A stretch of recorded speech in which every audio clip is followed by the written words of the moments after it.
She had nothing, no home, no hope, and no one left to believe in her. He had everything except the one thing money couldn't buy, a mother's love for his little girl. When a broken-hearted CEO stops on a rainy night to offer a homeless nurse the most unexpected deal, "You need a home and I need a mom for my daughter," neither of them imagines that a simple agreement will change everything. Welcome to our channel. Before we dive in, don't forget to hit that subscribe button and drop a comment below, telling us where you're watching from. We'd love to hear your thoughts and keep the conversation going. The skyline of the city shimmered under the fading dusk, a blend of golds and blues that painted a serene illusion over a world filled with chaos and loneliness. In a towering glass building that kissed the clouds, Conrad Ashford stood alone in his penthouse office, one hand buried in his pocket, the other clutching a framed photo. It was old, taken nearly 4 years ago, back when life was simpler, before everything unraveled. In the photo, his daughter, just a baby swaddled in soft pink, stared up with wide innocent eyes. Beside her was her mother, Alicia. She had been beautiful, sophisticated, admired. But in the end, she had not been strong. Or maybe she had been selfish. Conrad still wasn't sure. All he knew was that when April was only 3 months old, Alicia walked out of their lives without a warning, without a backward glance. "I can't do this," she had whispered, tossing her diamond ring onto the marble kitchen counter. "I never wanted to be a mother, Conrad." He had chased after her, begged her to think of their daughter. But Alicia had chosen freedom over family, fame over affection. Her departure shattered Conrad. Not just emotionally but in every way a man could break. He had never felt so helpless. The boardrooms and billion-dollar contracts suddenly meant nothing when faced with midnight feedings and diaper changes. He had never held a baby before April. And yet, in the dark, quiet hours of the night, she had become his purpose. The phone on his desk buzzed, breaking the silence. His assistant's voice echoed through the speaker. "Sir, your car is waiting. It's time for Miss April's birthday party." Conrad glanced at his watch. 5 o'clock. April would be waiting. Her nanny had decorated the house, the caterers had delivered cupcakes, and a princess-themed bouncy castle was set up in the backyard. Everything was perfect, at least on the surface. With a sigh, Conrad slipped the photo into his jacket pocket, grabbed his coat and walked out. The mansion he returned to was grand, almost intimidating in its silence. White marble floors, crystal chandeliers, vaulted ceilings. It had all the trappings of wealth and none of the warmth. "Daddy." April's voice rang out the moment he stepped inside. She ran to him, her pink dress flaring, curls bouncing. He scooped her up and spun her around, trying to smile. "There's my birthday girl," he murmured, kissing her cheek. 4 years old today. Where did the time go?" She giggled. "I'm a big girl now. Can I have 2 cupcakes instead of 1? "Only if you promise to save me one," he said, tapping her nose. The party was beautiful, an event planner's masterpiece. There were presents, balloons, and even a magician who made doves appear from a silk hat. But Conrad noticed something that no one else did. April kept glancing toward the doorway. She laughed with the nanny, played with a few neighborhood kids, but every few minutes her eyes darted to the entrance, waiting, hoping. Conrad knew exactly who she was looking for.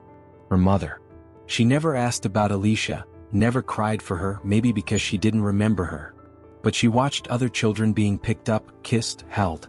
And Conrad saw the flicker of quiet longing she tried to hide. That night, after everyone had left and the house was once again quiet, Conrad tucked April into bed. She snuggled against her stuffed bunny and looked up at him. "Daddy," she whispered. "Do other girls have mommies who tell them stories too?" Conrad's heart clenched. "Yes, sweetheart, some do. Do I have one?" He hesitated. "You had one when you were a baby. Where is she now?" Conrad gently brushed a curl from her forehead. "She's far away, sweetie, but Daddy's here and I'll never leave you." She nodded, content enough for now. Within minutes she was asleep. He watched her for a long moment, her tiny chest rising and falling, her fingers curled around her bunny. Then he walked out of the room and sat down heavily on the stairs. The silence of the house pressed down on him. He had built empires but couldn't give his daughter the one thing she truly needed, a mother's love. Not a nanny, not a tutor, a real warm presence. A woman who would hold her, nurture her, sing to her when the nightmares came. He had tried to date again once or twice. Women were eager, charmed by his wealth and status, but none could reach his heart. None felt right. He had buried his trust the day Alicia left. Still, April was growing and she deserved more than he alone could give.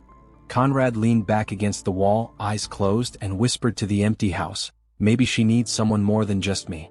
What he didn't know, what he couldn't possibly have imagined, was that the answer to his quiet prayer was out there that very night, sitting cold and broken on a city pavement, with nothing left but her heart and hope that something good might finally come her way. The cold crept in like a Riley Miller, huddled tighter beneath her thin coat as the wind curled down the alleyway, tugging at the holes in her shoes and the frayed edges of her scarf. The sun had long since disappeared behind the skyline, leaving the city wrapped in a harsh blue chill, the kind that made bones ache and hope feel like a foolish luxury. She sat on the edge of the cracked pavement, her knees pulled to her chest, one hand clutching a crumpled photograph. Her fingers had gone numb, but she didn't let go. It was a picture of her and her mother taken 3 years ago, back when things still made sense. Her mother's face glowed with health and laughter. Riley's smile had been bright, hopeful, a recent nursing graduate, full-time job offer, a small apartment, a future. Now it was all gone. She had worked triple shifts at the hospital, taking on every available overtime, saving every penny. But cancer was a cruel, bottomless pit. Treatments drained not just her mother's strength, but also Riley's savings, her rent money, her ability to eat. When the insurance lapsed and the bills piled up, eviction had come quickly, unapologetically. At first she tried sleeping in her car. Then she sold the car to pay for another dose of chemo. Now she had nothing, just that picture and a duffel bag with 2 changes of clothes. The hunger clawed at her stomach like an angry animal.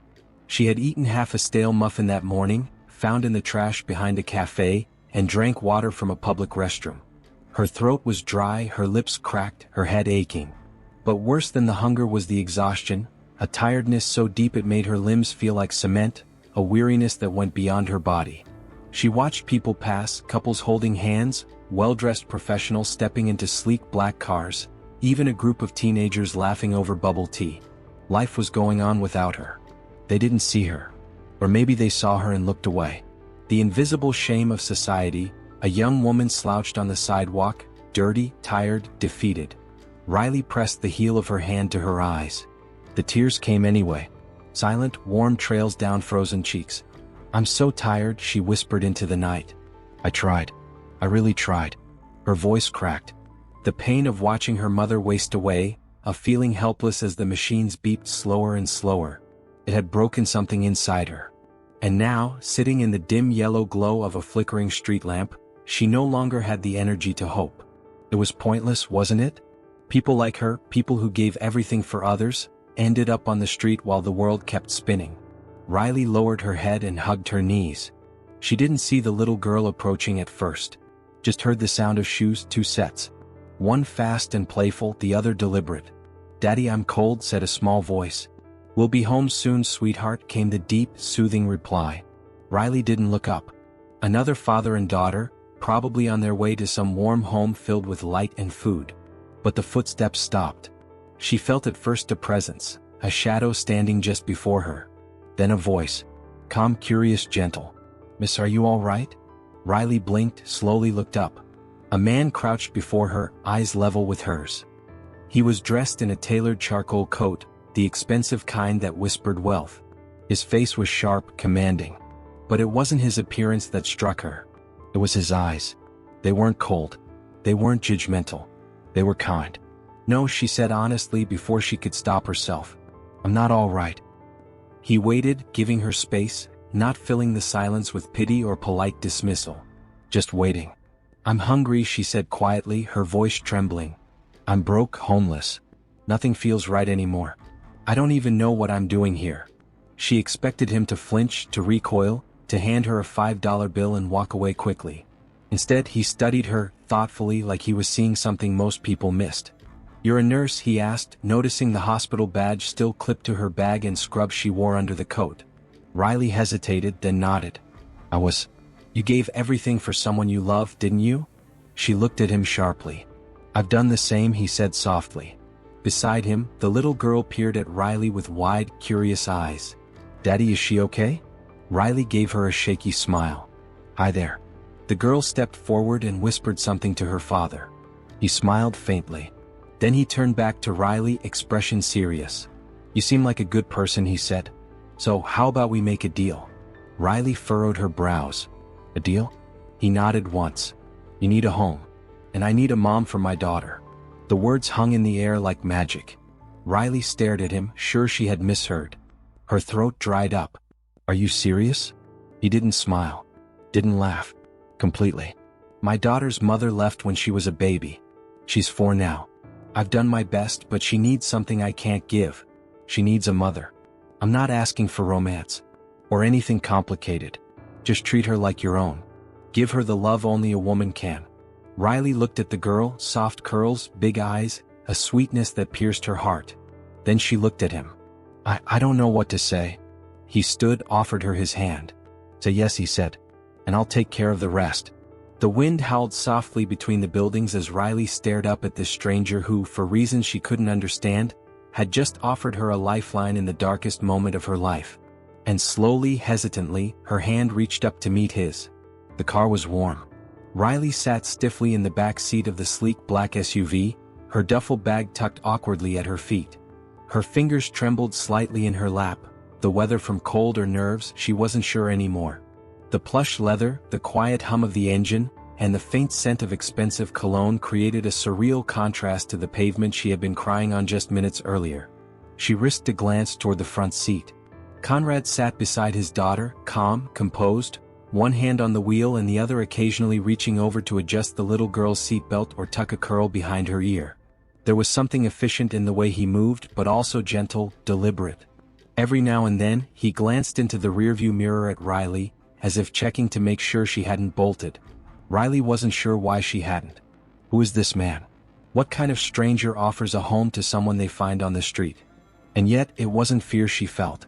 It was a strange calm, like her body, which had been in fight or flight for weeks, was slowly unclenching. Your name is Riley, right? He asked suddenly, breaking the silence. She nodded. Riley Miller. I'm Conrad. Conrad Ashford. And this, he smiled down at the little girl in the front seat, is April. Hi, April chirped, twisting in her booster seat to smile at Riley. You look like Cinderella. Riley blinked. What? April giggled. Your hair is like hers. And your face is pretty. You just need a dress. Conrad chuckled softly. And for the first time Riley saw him smile. She looked away, cheeks flushed. She wasn't used to compliments anymore. Not since her world had turned gray. Conrad cleared his throat. We'll be home in about 10 minutes. I'll show you to the guest room first. You can get cleaned up. Then we'll talk if you're up for it. Riley nodded slowly. Okay, part of her still didn't believe this was happening. The Ashford residence was not a house. It was a mansion. When the gates opened and the SUV rolled up the winding driveway, Riley's mouth went dry. The home stood like something from a lifestyle magazine. 3 stories of elegant glass and stone-trimmed hedges, warm lights glowing from every window. It looked alive. Wow, she breathed, unable to stop herself. April beamed with pride. I have a big room. There's stars on the ceiling and a little reading tent. I'll show you. Riley followed them inside, feet almost stumbling from disbelief. The air inside was warm, rich with the scent of vanilla and something floral. A housekeeper appeared briefly to greet them, taking Conrad's coat and April's bag, but retreated discreetly. Conrad led Riley down a hallway and opened the door to a guest suite. It was larger than any room she'd ever rented. Soft gray walls, a 4-poster bed, polished wood floors, and an ensuite bathroom that looked like something from a spa. There's fresh towels, toiletries, everything you'll need, he said. Take your time. When you're ready, I'll be in the library. End of the hall to the right. She nodded again, barely able to speak. When the door closed behind him, Riley just stood there. Her knees gave out after a moment, and she sank onto the edge of the bed, her hands gripping the comforter. Tears welled up in her eyes, but they were different this time. Disbelief, confusion, maybe even gratitude, but not despair. She took the longest shower she'd had in months. Later, dressed in a soft sweater and lounge pants that had been set aside for her on the bed, Riley found her way to the library. The room smelled of old books and fresh firewood.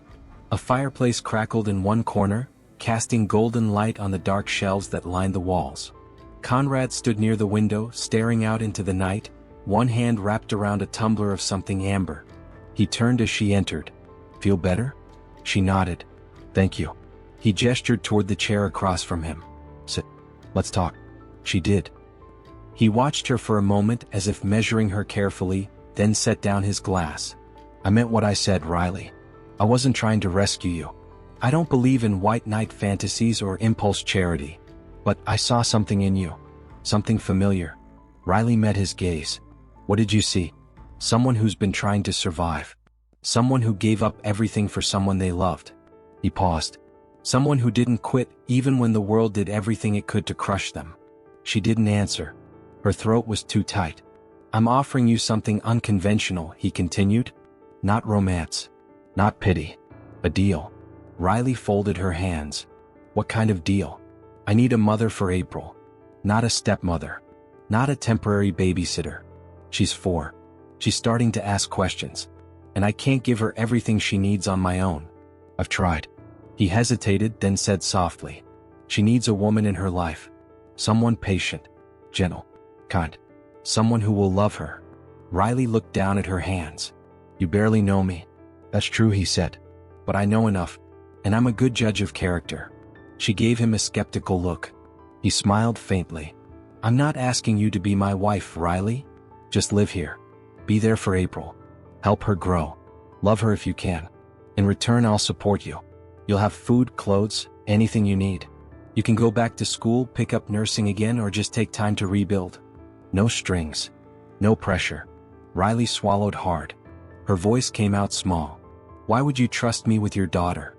He leaned forward, resting his forearms on his knees. Because when she looked at you tonight, she smiled. A real smile. I haven't seen that in a long time. Riley blinked. April's tiny voice echoed in her mind. You look like Cinderella. Conrad stood. I'm not rushing you. You can sleep on it. Or say no. But the offer stands. She stood too, her legs shaky. He opened the door for her and said quietly, Good night, Riley. Good night, she whispered. Back in the guest room, Riley stood by the window, watching the wind rustle the garden outside. A home. A child who looked at her like she was magic. And a man who, for some reason, had opened a door no one else even noticed she was standing behind. Was this a deal? Or fate? She didn't know yet. But she knew one thing for sure. It was the first night in a long, long time.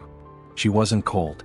Morning arrived like a soft whisper, filtering through the sheer white curtains and warming the guest room with golden sunlight. Riley stirred slowly beneath the covers, momentarily unsure of where she was. The bed beneath her was impossibly soft, and the scent of fresh linen and lavender surrounded her. Then the memory returned in a rush. Last night, the streetlight, the man, the offer, and the little girl with the voice full of wonder. She sat up, pressing a hand to her forehead, blinking away the grogginess.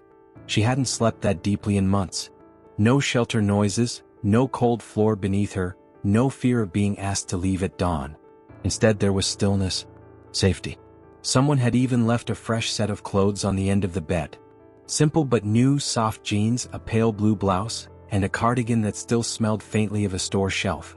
Her heart clenched at the thoughtfulness. Downstairs, the scent of coffee and something sweet baking lured her out of the room. The kitchen was warm and filled with life.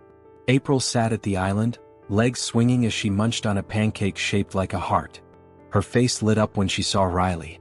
You woke up, she chirped. Riley smiled a little shyly. I did. April hopped off her stool and rushed over, hugging Riley's leg without hesitation. Daddy made pancakes and he said you might like some too. Riley laughed softly, touched by the gesture.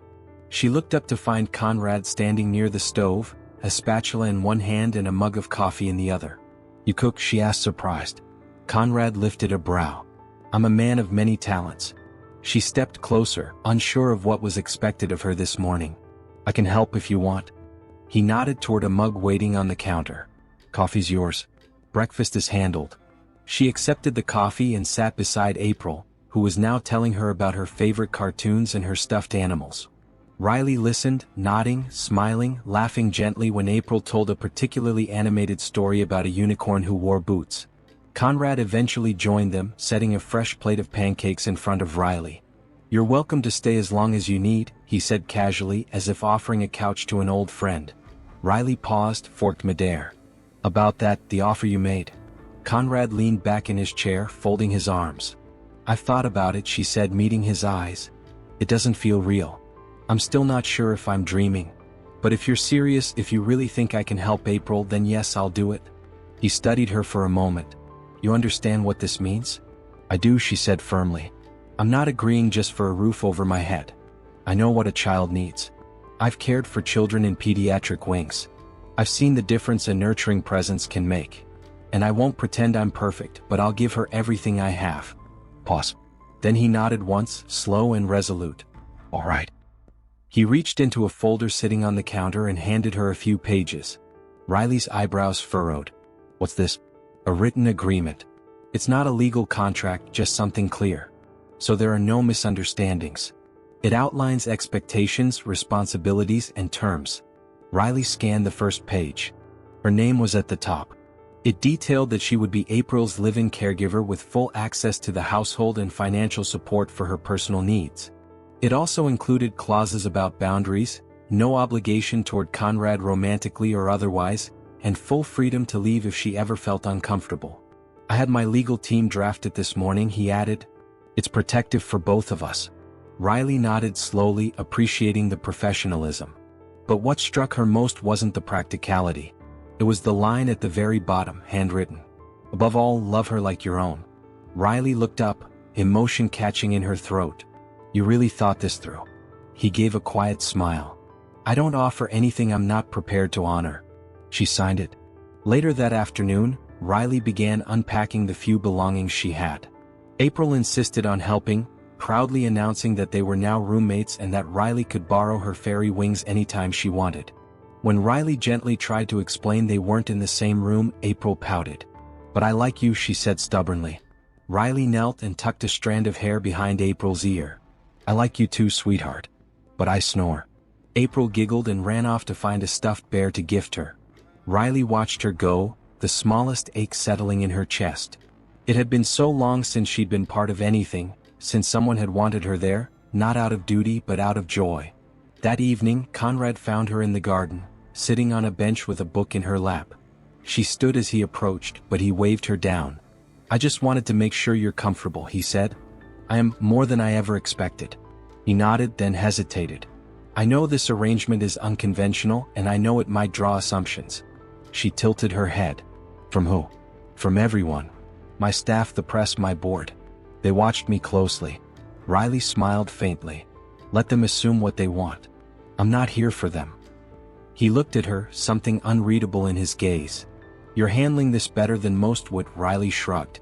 When you've lost everything, kindness feels like a miracle. I don't question miracles anymore. There was a long pause. Then he said, almost reluctantly, thank you for saying yes. She nodded. Thank you for asking me. For a moment, neither spoke. The sky above them deepened into twilight, stars beginning to prick through the fading blue. Inside, they could hear April laughing with the housekeeper over some cartoon. Something delicate settled between them. An understanding not built on attraction or obligation but something rarer. Trust. That night, as Riley curled beneath the covers in the guest room, she felt the weight of the months behind her start to lift. She was not yet safe, not fully healed, but she was no longer alone. She didn't know where this deal would lead. But for the first time in a very long time, she felt like she was exactly where she was meant to be. The days began to take on rhythm. Riley woke each morning to sunlight spilling through the windows, the smell of brewed coffee, and April bouncing into her room with stories about dreams and questions like, do unicorns have favorite colors? Or why do clouds look like mashed potatoes? Riley would answer every question, help her get dressed, braid her hair just the way she liked it, and walk her down to breakfast, where Conrad was always waiting with his composed demeanor and coffee in hand. At first it was awkward. The mansion, though beautiful, felt more like a museum than a home. Everything was silent, too pristine, too perfect. But Riley quickly realized it wasn't because the house lacked life. It was because the people inside it had learned how to live behind glass. Conrad's world was efficient, orderly, compartmentalized. Meals were timed. Meetings were scheduled down to the minute. Even April's playtime was managed by carefully curated activities and educational toys from catalogs Riley had never seen in her old life. But April was a child, and Riley, for all her worn-down edges, had not forgotten how to nurture joy. She began sneaking in little things, impromptu pillow forts in the living room, baking cookies from scratch, Even if she burnt the first batch, silly songs during bath time and bedtime stories told not from books, but from memories, stories her own mother had once whispered to her. April soaked up every second like a flower in sunlight. And slowly Conrad began to notice. It started with the laughter. He was on a business call in his home office when he heard it echo down the hallway, April's laugh, bright and real and full, not the polite giggles she gave when prompted. This was different. He walked to the kitchen and found Riley on the floor, covered in flour, April standing over her with a plastic measuring cup, looking guilty but delighted. "We were baking," Riley said sheepishly. Conrad looked at the mess, at April's smile, at Riley, hair falling in loose waves, cheeks flushed with life. And for the first time in a very long while, he didn't feel like correcting anyone. He just watched. Over the following weeks, the cracks in Conrad's walls began to show. It was subtle. A late-night chat over mugs of tea after April had gone to bed.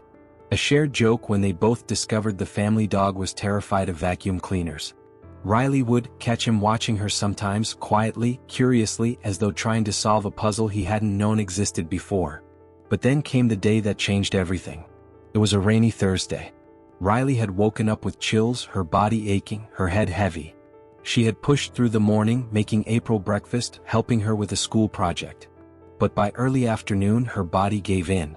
She was curled up on the couch, shivering under a blanket, her skin dull and damp with fever. Conrad found her there after returning from a lunch meeting. His eyes narrowed instantly. "Riley, I'm fine," she whispered. "Just a little fever. Probably nothing." "You look like death," he said flatly, already kneeling beside her, one hand on her forehead. She flinched at the contact, then relaxed. His hand was warm. "I'll call the doctor," he said. "No, please," she murmured. "I just need rest. I can't afford." "Riley." His voice was firm. "This is your home now. You don't pay for care here." "I do." There was something final in his tone, something protective, and she didn't fight it. The next 12 hours passed in a fog. Riley drifted in and out of sleep, vaguely aware of Conrad pressing cool cloths to her forehead, adjusting her blanket, making her drink warm broth. He barely left her side. April came in at one point with a crayon drawing of a house with 3 people and a dog, labeled carefully "Me, Daddy, Riley, and Bubbles." Riley had smiled weakly, tears prickling behind her eyes. When she woke again near midnight, she found Conrad asleep in the chair beside her, his arms folded across his chest, head tilted back. She stared at him in the dim light. He looked human. Not the perfect CEO. Not the controlled guardian. Just a man. Tired, worried, and she realized with a sharp ache, so very alone. The following morning she was feeling better, still weak, but well enough to sit up and walk on her own. She found Conrad in the kitchen, cooking again, his sleeves rolled up. He looked up as she entered. "You scared me," he said. She smiled faintly. "Didn't mean to." He handed her tea, their fingers brushing briefly. "I haven't seen you that still since you moved in," he said, studying her face. "I thought maybe you were running yourself into the ground." Riley sipped the tea. "Maybe I was. I've just spent so long trying to hold everything together. I forgot how to let go." His eyes darkened slightly. "I know the feeling." A long silence followed, but it wasn't uncomfortable. It was honest. Later that week, Conrad's company held its annual charity gala, a glittering event filled with socialites, politicians, celebrities, and reporters. It was the kind of event where appearances mattered more than truth and reputations were currency. To Riley's surprise, Conrad asked her to attend with him, not as a date, not even as his companion, but as April's mother. "You're part of her life now," he said, "and people will ask." Riley hesitated. "What if they look down on me? What if they find out I was homeless?" "Then they'll deal with it," Conrad replied, his voice steely. "You've done more for April in a month than some of these people have done for their own kids in years." And so she went. Dressed in a soft, elegant burgundy gown chosen by the housekeeper, her hair swept up and makeup subtle, Riley felt transformed. But when she entered the ballroom on Conrad's arm, she also felt the weight of 1,000 eyes. Whispers. Stares. 4 smiles. Is that the nanny? Where did he find her? She's pretty, but she's not his type. Riley tried to tune them out until one of Conrad's exes, a model with cheekbones sharp enough to cut glass, approached. Well, the woman said, eyes raking over Riley. Didn't know Conrad had developed a taste for charity. Riley opened her mouth, but Conrad cut in first, his voice low and dangerous. she's April's mother. Speak again and you won't be welcome at any event I host for the next decade. The woman blinked, mouth twitching. Of course. My mistake. She disappeared into the crowd. Riley turned to him. You didn't have to do that. Yes, I did, he said simply. That night, as the car pulled into the driveway, Conrad walked Riley to the door. She looked up at him, the porch light catching the gold in his eyes. I know this started as a deal, she said quietly, but something's changing, isn't it? Conrad looked at her for a long time. Then almost imperceptibly, he nodded, and Riley, heart trembling, walked inside, knowing that whatever this was, whatever it was becoming, it was real. And it was only just beginning.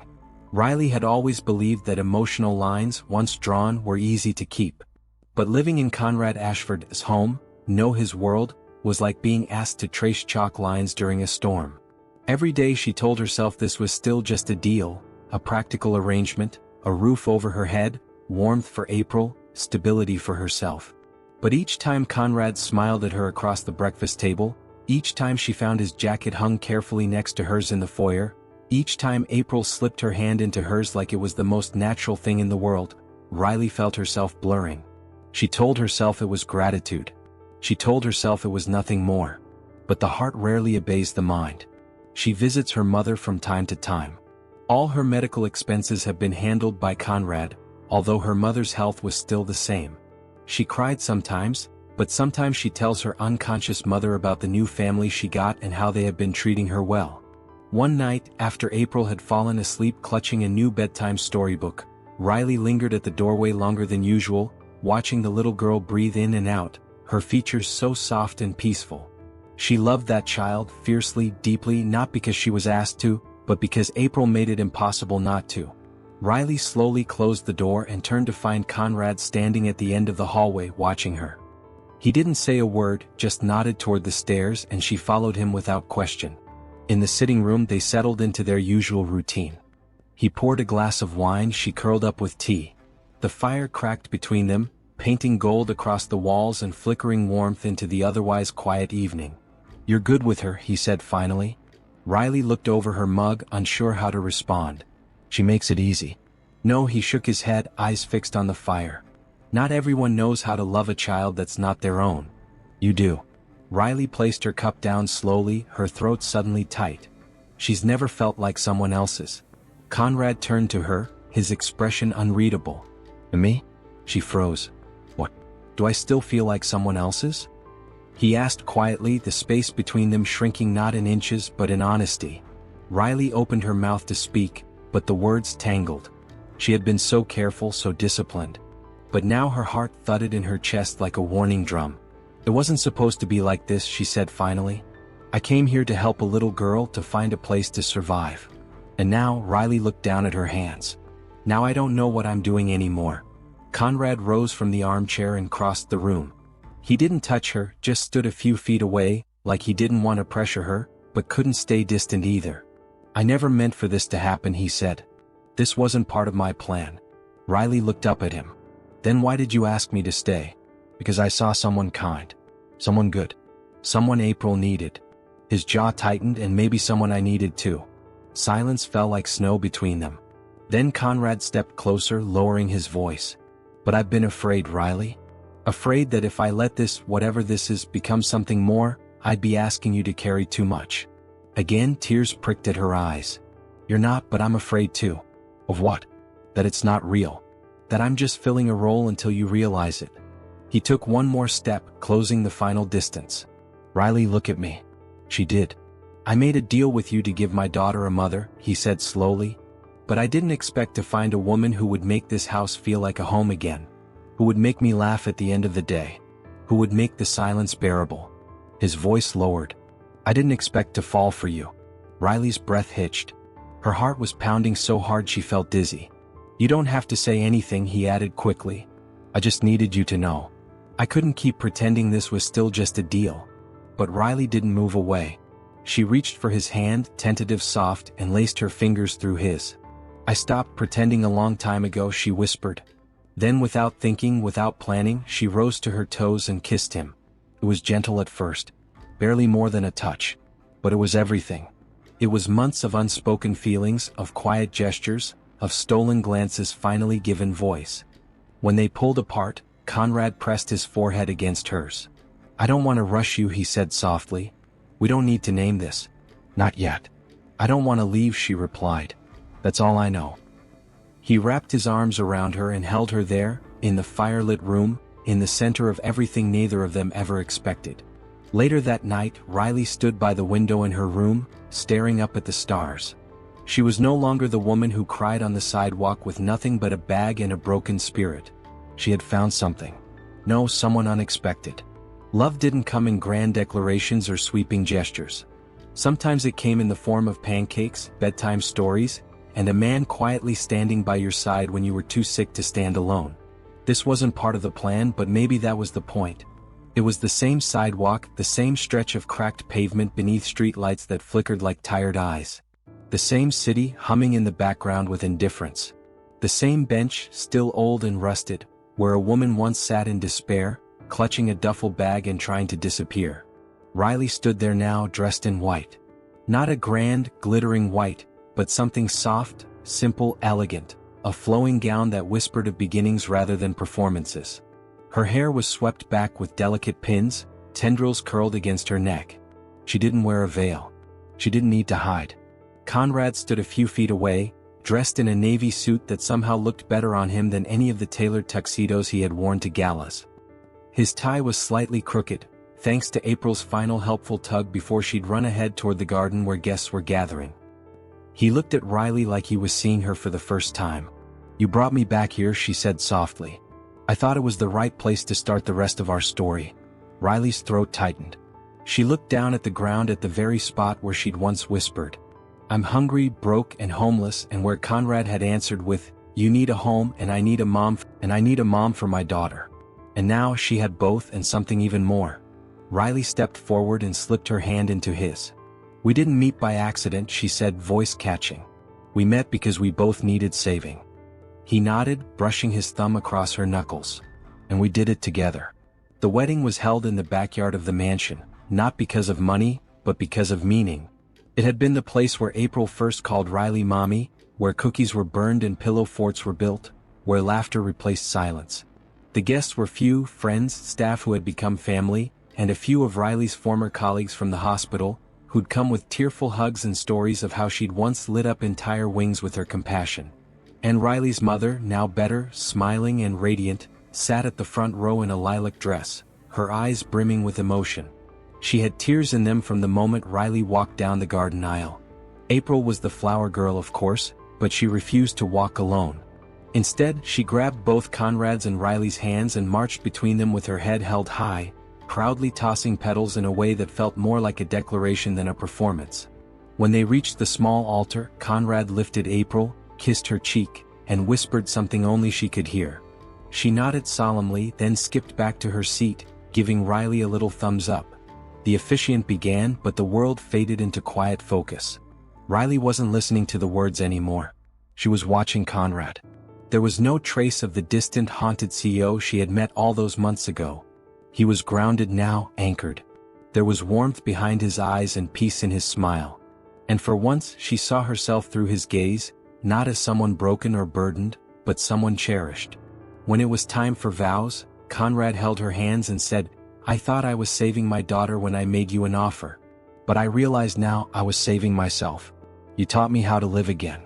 You taught me that love isn't about grand gestures or perfection. It's about showing up. And I promise for as long as you'll have me, I'll keep showing up.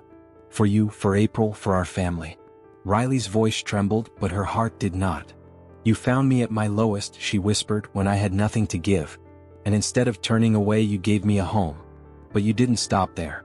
You gave me your trust, your daughter, your heart. I promise I'll never take any of it for granted. I'll love you both, not because I'm expected to, but because I want to. Every day for the rest of my life." When they kissed, it was not dramatic. It was soft, steady, like everything they'd built, brick by brick, tear by tear, moment by moment. That night, after the laughter and cake and dancing under fairy lights had faded, Conrad stood in the kitchen barefoot, rolling up his sleeves to wash dishes. Riley stood beside him in her wedding dress, now slightly grass-stained at the hem, laughing as April sat on the counter licking the frosting bowl. No cameras, no speeches, just the hum of a dishwasher and the warmth of a home finally filled. Riley caught Conrad's eye as he passed her a plate, and he said quietly, "So, still feel like this was a deal?" Riley leaned over, kissed his cheek, and whispered, "No, Mr. C. This was a miracle." He smiled, a messy, wonderful, unplanned miracle. And in a house that was once cold and quiet, love now lived loudly. In the form of bedtime stories, little feet running through hallways, laughter echoing down staircases, and two people who found everything they needed when they had the least to give. A man, a nurse, a child, and the kind of family not born from blood, but from choice, healing, and love that chose to stay forever. 3 years later, the garden was alive with color. Sunlight poured through the tall oaks surrounding the property, scattering golden flecks across the white picket fence. Lavender lined the edges of the path, swaying gently in the breeze. The house that once stood in cold silence now rang with the kind of music only love could make: laughter, footsteps, the occasional squeal of joy, and the soft murmur of everyday life. Riley stood barefoot on the back patio, her white sundress brushing her ankles, one hand resting gently on the curve of her stomach. Her baby bump had started to show more in the last week. She was glowing, but not in the distant, unreachable way magazines promised. She was glowing with purpose, with peace. Inside, she heard the shuffle of tiny feet. A moment later, the screen door swung open and April burst through, now 7 taller, her curls still wild and full of mischief. "Mommy, I found the blue paint. Can we finish my rocket today?" Riley smiled. "Of course we can. Just give me a second to." She was cut off by the thud of a tennis ball rolling across the deck, followed closely by a barking furball. Bubbles, now larger, fluffier, and still afraid of vacuum cleaners. April chased after the dog, giggling, and Riley turned just in time to see Conrad walk out with 2 glasses of iced lemonade, a towel slung over his shoulder. "Caught you barefoot again," he teased, placing the glasses on the patio table. Riley raised an eyebrow, says the man who wore mismatched socks to a board meeting. "I was making a statement. You were half asleep." He leaned in, kissed her forehead, then her lips. Soft, familiar anchoring. "I love you," he murmured. She leaned into his chest. "I love you more." "Nope," he said. "I started this whole love thing. I get credit." Riley chuckled, resting her cheek against him. "You started it with a deal, remember?" Conrad laughed. "I married a woman who will never let me live that down. I married a man who turned a broken night into a beautiful life." They both fell quiet for a moment, just listening to April's laughter echo across the lawn. The dog barking happily in the background. The wind brushing gently through the trees. "This is home," Riley whispered. "Yeah," Conrad said. "It is." That evening, the 3 of them sat together on the back porch. April between them, paint on her cheeks, holding a hand-painted rocket ship. Bubbles curled at their feet, snoring. Riley looked at her family. A family built not from perfect plans, but from imperfection embraced. A man once too heartbroken to love again. A nurse who had lost everything but never gave up. And a little girl who brought them both back to life. As the stars began to twinkle overhead, April leaned against Riley's arm. "Mommy." "Yes, love." "Did you ever think you'd be my mommy when you were sitting on the sidewalk that night?" Riley smiled, eyes misting. "No," she said. "But I'm so glad I am." Conrad took her hand in the dark, their fingers entwined. And just like that, beneath a sky full of stars, their story kept unfolding. Not as a fairy tale, but as something far better. Real. And forever.